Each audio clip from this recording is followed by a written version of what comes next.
مسلمہ کی سوچ ترقی میں پیش ہوں، جس کے لیے آپ اپنی شاعری کے توسط سے نوجوانوں کو جرأت کے ساتھ آگے بڑھنے، جرأت یعنی توسط ذریعے سے نوجوانوں نسل کو جرأت یعنی بہادری کے ساتھ آگے بڑھنے، متحرک اور بعمل رہ کر، متحرک یعنی حرکت میں رہ کر اور ایکٹیو رہ کر مثبت، اچھا اور فعال کردار ادا کرنے کی ترغیب دلاتے ہیں۔ فعال یعنی یہ بھی ایکٹیو کے معنوں میں استعمال ہوتا ہے، ترغیب دیتے ہیں یعنی تربیت دلاتے ہیں۔ آپ ان کی فکری صلاحیتوں یعنی فکر کرنے کی اہلیت کو پھلتا پھولتا دیکھنا چاہتے ہیں، ان میں دیکھنا چاہتے ہیں، ان میں ڈالنا چاہتے ہیں۔ آپ نوجوان نسل کو ان کے آباء و اجداد کے شاندار ماضی کی یاد دلاتے ہوئے کہتے ہیں کہ کبھی اے نوجوان مسلم تدبر بھی کیا تو نے، وہ کیا گردوں تھا کہ تو جس کا ہے ایک ٹوٹا ہوا تارا، کہ مسلمان نوجوانوں کو وہ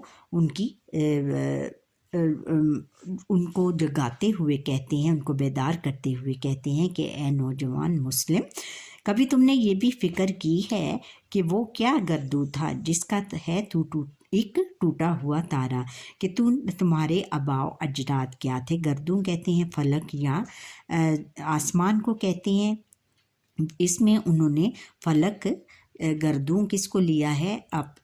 مسلمان نوجوانوں کے آباء و اجداد کو لیا ہے، کہ تمہارے آباء و اجداد کیا تھے اور کون تھے، کہ انہی کا تم ایک ٹوٹا ہوا تارا ہو، یعنی تم اپنے آباء و اجداد کی تقلید کرو نہ کہ دوسروں کی۔ علامہ اقبال رحمۃ اللہ علیہ کے زوال پذیر معاشرے میں مسلمان پستی کی طرف جاتے ہوئے معاشرے میں مسلمان نوجوانوں کی تن آسانی آرام طلبی، آرام کرنا اور کاہلی یعنی سستی اپنی آنکھوں سے دیکھی تھی۔ انہیں معلوم تھا کہ نوجوان نسل کسی بھی قوم کا سرمایہ ہوتی، کسی بھی قوم کا مستقبل ہوتی ہے۔ اگر وہی فکری تربیت سے عاری ہوں گے، خالی ہوں گے، تو قوم ترقی اور قومی تشخص بے معنی ہو جائیں گے۔ قوم کی ترقی یعنی قوم میں ترقی کرنے کا جذبہ اور تشخص یعنی فکر کرنے کی جو اہلیت ہے وہ بے معنی ہو جائے گی، اس کا کوئی معنی نہیں ہوگا۔ انہوں نے اپنی شاعری میں نوجوانوں کو آرام دہ زندگی سے دور اور مغربی تہذیب کی ناکالی سے بچنے کا واضح اور فکری پیغام دیا، بہت واضح اور فکری صاف اور واضح فکر کرنے کا پیغام دیا۔ تیرے صوفے ہیں افرنگی، تیری قالین ہے ایرانی، لہو مجھ کو رلاتی ہے نوجوانوں کی تن آسانی، یعنی جو تیرے صوفے ہیں، نوجوان نسل کو مخاطب کرتے ہوئے کہتے ہیں کہ اے نوجوان نسل، جو تیرے صوفے ہیں وہ افرنگی ہیں، وہ کافروں کے ہیں، اور تیری قالین ایرانی ہیں۔ لہو مجھ کو رلاتی ہے نوجوانوں کی تن آسانی، اور مجھ کو جو نوجوانوں کی تن آسانی ہے، جو اپنے جسم کو وہ آسانی کے لیے کبھی صوفے پر بیٹھتے ہیں اور کبھی قالین پر بیٹھتے ہیں، تو ان کی یہ تن آسانی مجھے لہو کے آنسو رلاتی ہے۔ شاہین کی صفات سامنے رکھتے ہوئے علامہ اقبال رحمۃ اللہ علیہ نوجوان نسل کو پیغام دیتے ہوئے کہتے ہیں، نہیں تیرا نشیمن کسرے سلطانی کے گنبد پر، تو شاہین ہے بسیرا کر پہاڑوں کی چٹانوں پر۔ تو تیرا جو نشیمن ہے، تیرا جو ٹھکانہ ہے، کسر یعنی قلعہ یعنی بادشاہ کا جو محل ہے، وہ تیرا جو نشیمن ہے، تیرا وہ ٹھکانہ نہیں ہے سلطانی کے گنبد پر، سلطانی یعنی بادشاہی کے محراب پر تیرا جو ٹھکانہ ہے، اور جو تیرا قصر ہے، جو تیرا رہنے کا ٹھکانہ ہے، جو تیرا قلعہ ہے، وہ اس کا نشیمن جو ہے، اس کا جو ٹھہراؤ ہے، اس کے گنبد پر نہیں ہے۔ تو شاہین ہے بسیرا کر پہاڑوں کی چٹانوں پر، کیونکہ شاہین جو ہے وہ تو پہاڑوں کی چٹانوں پر اس کا بسیرا ہوتا ہے، اس کا ٹھکانہ ہوتا ہے، اس کا زندگی وہاں پر گزارتا ہے، پہاڑوں کی چٹانوں پر، یعنی اس کی اونچائی، وہ بہت اونچی جگہوں پر زندگی گزارتا ہے۔ اور اے مسلمان نوجوان، تو بھی اپنا جو اپنا جو رہنے کا ٹھکانہ ہے وہ بھی شاہین کی طرح اونچی اونچائیوں پر ہونا چاہیے تیرا، نہ کہ قصر سلطانی، نہ کہ تجھے بادشاہی کی غرض نہیں ہونی چاہیے، اور بادشاہی کے گنبد بنانے میں تم اس سے باہر نکلو، اور تیرا ٹھکانہ جو ہے اونچائی پر ہے، پہاڑوں کی چٹانوں پر ہے۔ تصور شاہین کے متعلق علامہ اقبال کا کوئی شعر تحریر کریں، یہی لکھ سکتے ہیں آپ، نہیں تیرا نشیمن قصر سلطانی کے گنبد پر، تو شاہین ہے بسیرا کر پہاڑوں کی چٹانوں پر۔ علامہ اقبال کس کی فکری تربیت کرتا ہے؟ نوجوان نسل کی فکری تربیت کرتا ہے۔ آگے ہے کہ گزر اوقات کر لیتا ہے یہ کوہ بیاں میں، کہ شاہین کے لیے ذلت ہے کار آشیاں بندی۔ گزر اوقات کہ یہ اپنا گزارا کر لیتا ہے، گزر اوقات کیا کس کو کہتے ہیں؟ گزارا کر لیتا ہے کوہ بیاں کو پہاڑوں اور ویرانوں میں، کہ شاہین کے لیے ذلت ہے کار آشیاں بندی، کہ جو شاہین ہے اس کے لیے ذلت ہے، اس کی یہ بے عزتی ہے کہ وہ کار آشیاں میں کے کار آشیاں یعنی جسم کی تن آسانی کے لیے زندگی گزارے۔ علامہ اقبال رحمۃ اللہ علیہ ایک دعا اور امید کے ساتھ نوجوان نسل کو اپنا پیغام پیش کرتے ہیں۔ وہ ان میں عقابی روح بیدار کرنا چاہتے ہیں۔ عقابی روح ایک عقاب بھی بہت عقاب جو ہوتا ہے وہ بہت نڈھر پرندہ ہوتا ہے، جو ان کے حیات بخش کلام کی منشا ہے، جو اس کی ان کے زندگی کے کلام کی منشا ہے، یعنی ان کی خواہش ہے۔ جب نئی نسل کے ذہنوں میں بیداری، خودداری، قوت عمل کی صفات بیداری یعنی ان کو بیدار کرنے، خودداری یعنی خود اعتمادی، قوت عمل طاقت کی عمل کے کرنے کی طاقت کی صفات شامل ہو جاتی ہیں، کی صفتیں شامل ہو جاتی ہیں، تو زندگی میں انقلاب آ جاتا ہے، یعنی زندگی میں انقلاب آ جاتا ہے، زندگی ایک نئی زندگی کی شروعات شروع کرتی ہے۔ عقابی روح جب بیدار ہوتی ہے جوانوں میں، نظر آتی ہے ان کو اپنی منزل آسمانوں میں۔ جب نوجوانوں میں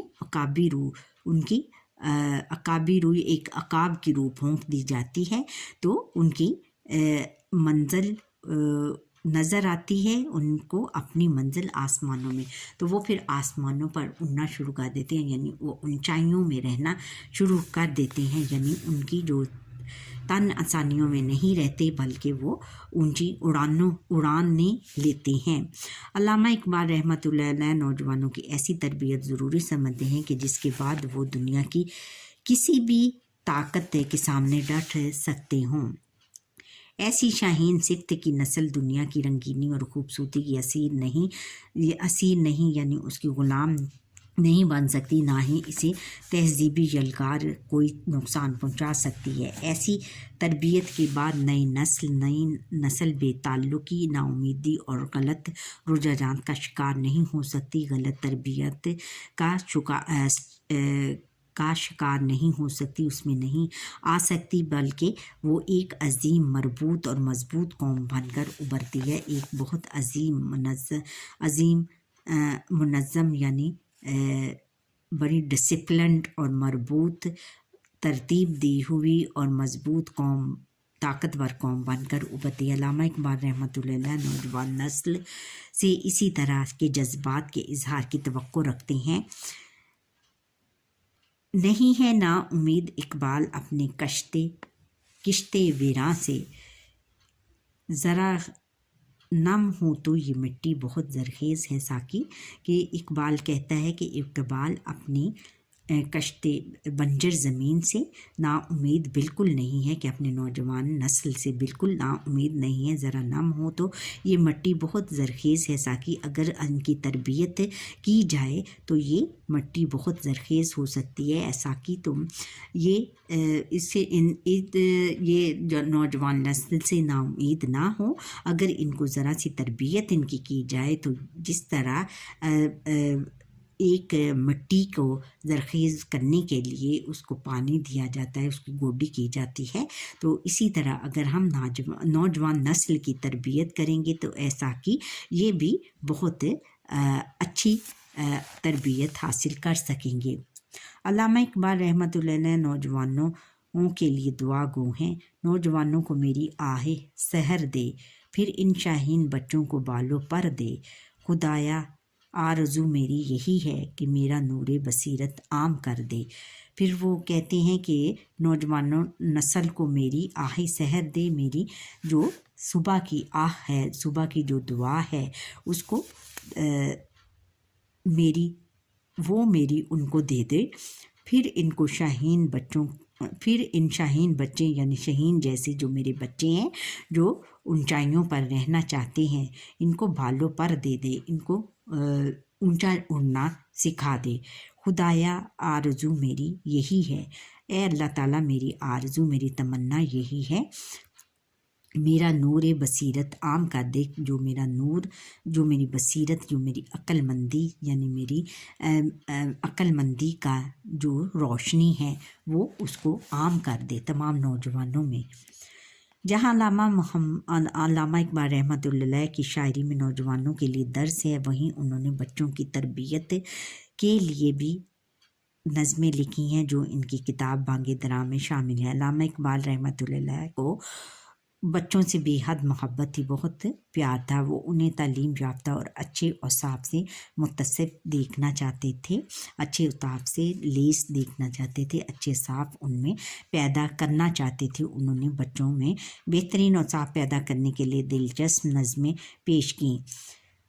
نظم بچے کی دعا ایک مشہور نظم ہے۔ اسمبلی کے دوران یہ نظم اکثر اسکولوں میں پڑھی جاتی ہے۔ اس نظم کا آغاز اس طرح ہوتا ہے، لب پہ آتی ہے دعا بن کے، تمنا میری زندگی شمع کی صورت ہو خدایا میری۔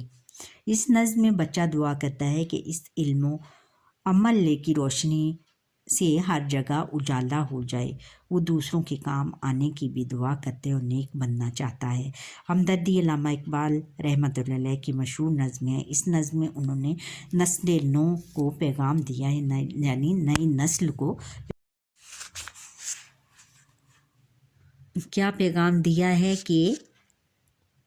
کہ دنیا میں وہی لوگ اچھے ہیں جو دوسروں کے کام آتے ہیں۔ اس نظم کا آخری شعر ہے، اے لوگ وہی جہاں میں اچھے آتے ہیں جو کام دوسروں کے، وہی لوگ اچھے ہوتے ہیں جو دنیا میں جو کہ دوسروں کے کام آتے ہیں۔ علامہ اقبال رحمۃ اللہ علیہ چاہتے تھے کہ نوجوانوں میں وہ تمام صفات ہوں جن کا عملی نمونہ ہمیں سیرت طیبہ میں ملتا ہے، کہ ان میں وہ ساری صفات پیدا ہو جائیں کہ جو کہ ہم اسوہ حسنہ حضور نبی اکرم صلی اللہ علیہ وآلہ وسلم کی زندگی میں تھا۔ وہ چاہتے تھے کہ ہمارے نوجوان حقیقی معنوں میں اسلام کے پیروکار ہوں، اسلام پر عمل کرنے والے ہوں، اور جو خوبیاں اسلام ان میں دیکھنا چاہتے ہیں وہ تمام ان میں موجود ہوں۔ اس مقصد کو سامنے رکھتے ہوئے علامہ اقبال رحمۃ اللہ علیہ نے نوجوان کی رہنمائی کی، یعنی ان کو راستہ دکھایا اور انہیں قوم کی قیادت سنبھالنے پر آمادہ کیا۔ قیادت یعنی ان کی قیادت یعنی ان کو گائیڈ کرنے پر آمادہ کیا، اور انہیں جوش و جذبہ دلانے کے لیے نظمیں تخلیق کیں، جن میں شکوہ جواب شکوہ، مسجد کرتبہ، شہین، شمع اور شاعر جاوید نامہ اور ایک نوجوان کے نام وغیرہ شامل ہیں۔ ہم نے سیکھا کہ علامہ اقبال نوجوانوں کو بلند کردار دیکھنا چاہتے تھے۔ علامہ اقبال نوجوان نسل کو شہین کی طرح خوددار، با کردار، بے غرض، آزاد، پرعزم، توانا، بلند پرواز، برق رفتار، پرجوش اور اعلیٰ ظرف دیکھنا چاہتے تھے۔ اچھا بچوں، یہاں پر ہی ہمارے آج یہ لیسن کا وقت ختم ہوتا ہے۔ آپ مجھے لائک، سبسکرائب اور بیل آئٹم پر کلک کریں، اور جو پہلی دفعہ میرا لیسن دیکھ رہے ہیں وہ مجھے سبسکرائب کرنا نہ بھولیں، اور کمنٹ بھی کر لیں۔ اللہ